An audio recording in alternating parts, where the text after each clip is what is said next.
sene burada yanında adam yok mu?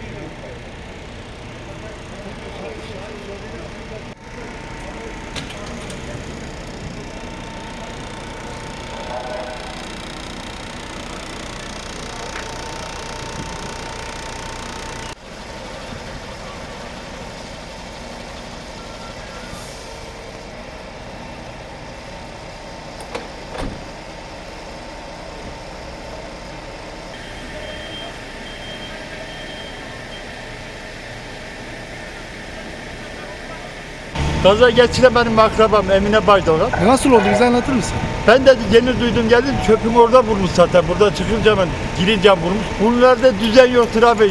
Ana yolda olsun, sokaklarda olsun kara düzen gidiyorlar isterler.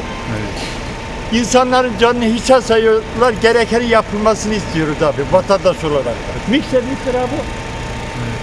Ya çocuk da olabilir, yaşlı da olabilir. Sen burada ne iyi yapıyorsun oğlum? Sakına soluna bak da ondan sonra çık.